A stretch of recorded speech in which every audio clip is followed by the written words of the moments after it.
Welcome to the Talk Like a Leader podcast, where we explore the mindset, skill set, and habit set of leadership communication. Using these tips, techniques, and tactics, you'll be able to talk like a leader to build better relationships and get more done. Your host is Guy Harris, who has more than 20 years of combined professional and military experience in consulting, coaching, and training in areas like team and interaction dynamics, communication strategies and tactics, as well as emotional intelligence. Take it away, Guy. Hi, this is Guy Harris. Welcome to the Talk Like a Leader podcast. This week's episode is titled Defer with an Explanation. Now, the situation I'm speaking to today is the idea that as leaders, we get pressed for time. We get pressed for decisions. We have interruptions in our day. And a key principle from time management is that you need to control your schedule and your time in order to be focused on the highest priority items at that moment. Borrowing an idea from Stephen Covey's 7 Habits of Highly Effective People to focus on the important rather than the urgent. Now, the issue is that when someone brings something to the table for you, when they interrupt you on the way to a meeting, when they walk in while you're composing the last 3 sentences of an email, when they try to interrupt you when you're on a phone call, they are bringing to you what is for sure an urgent issue. It may or may not be the most important issue for you to focus on at the moment. And the skill I'm speaking to today is how to skillfully manage that potential conflict moment so that you can focus on the most important thing for you to do and at the same time protect and possibly even build the relationship with the other person. It's deferring your engagement with that person in a way that hopefully avoids hurt feelings or communicating that you don't want to listen to what they have to say. Another potential situation is that you need more data, that you just don't know enough to make a decision. And while you recognize the need for a decision, you don't have everything you need to make the decision.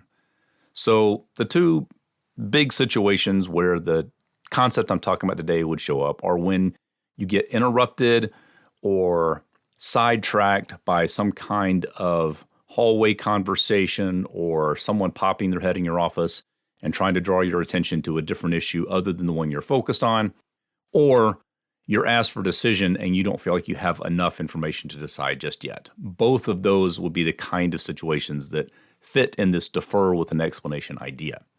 Now, in practice, this is an application of some assertive communication techniques. It's the idea of walking the line between being aggressive, meaning that you walk all over the other person and communicate that their concern doesn't matter to you, you have more important things to do, and being totally passive, that you get walked on by the other person and they hijack your schedule.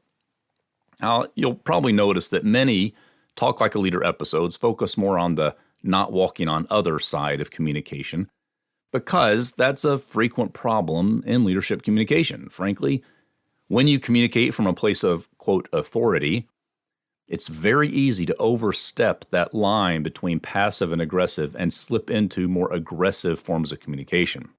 Also, this idea is closely connected to other episodes. It really is sort of a way to apply some of those concepts in this specific concept or context, and also a way to re-explain or expand on the ideas that I talk about in these other episodes. And the episodes I'm thinking about are the episode titled Start with Yes, In Search of Positive, Make Yourself Non-Threatening, and Make Yourself Accessible.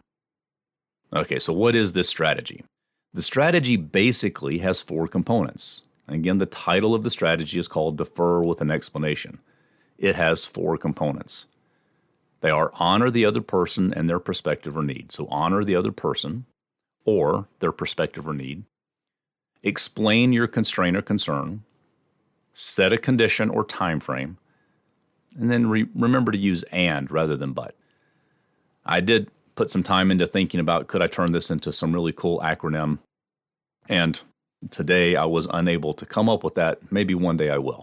For now, let's say it's honor the other person, explain your constraint, set a condition or time frame, use and rather than but.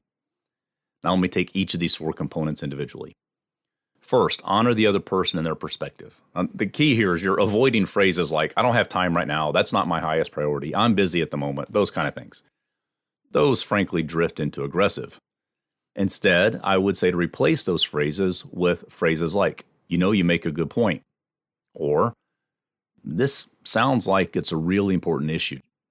And what you want to resist is the urge to say to you.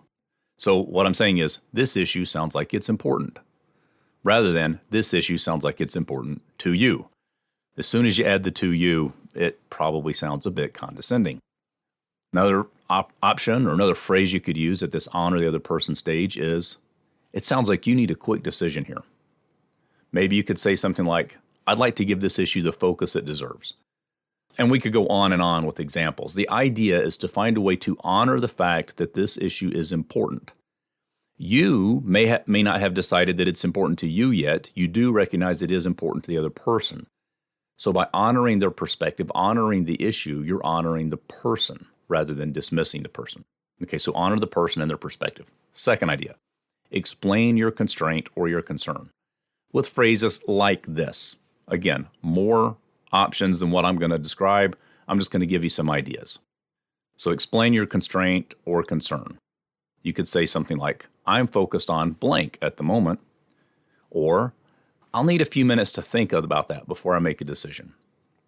Or maybe you could say, I'd like to learn more about blank before deciding. You could say, I'm on my way to a meeting right now, or I'm involved in this task right now, like I'm in the middle of finishing up this email right now. So that's the idea of explaining your constraint or concern.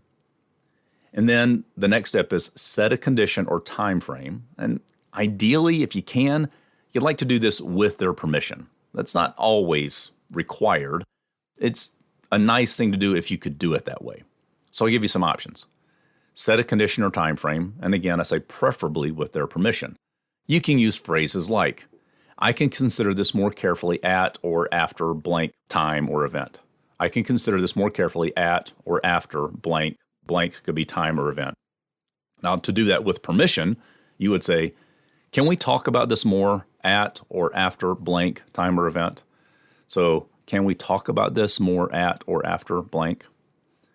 Another option is, let's gather more information about blank first. Or you could say, could we consider this after we gather more information about blank? That's doing it with permission. Another way to say this would be, after we look more closely at or learn more about blank, I'll make a decision. The with permission option is, can we look more closely at or learn more about blank before we decide? So set a condition or time frame, and if you can, do it in a way that you ask a question rather than a statement, and get their permission to defer rather than to tell them you're going to defer. That gives them the opportunity to elaborate or clarify. If the issue is more pressing than you realize, that gives them the opportunity to give you more information. And with that additional information, you might decide that the thing they raise is legitimately more important than the thing you're working on or the thing you're focused on at the moment. Final idea, use and rather than but. For example, and by the way, I'm going to put these all together when I put this phrase. So I'm going to take all the different elements, the different phrases I talked about, and combine them with and. And the idea here is to combine them with and rather than but. So here are 3 examples. It sounds like you need a quick decision, and I'm focused on blank at the moment. Would it be okay if we reconnect at blank to talk it through and decide our next steps? So it sounds like you need a quick decision, and I'm focused on this email at the moment. Would it be okay if we reconnect at 3 o'clock to talk it through and decide our next steps? Another option would be something like this. This issue sounds like it's important, and I'm on my way to a meeting right now. I'd like to learn more about that before deciding.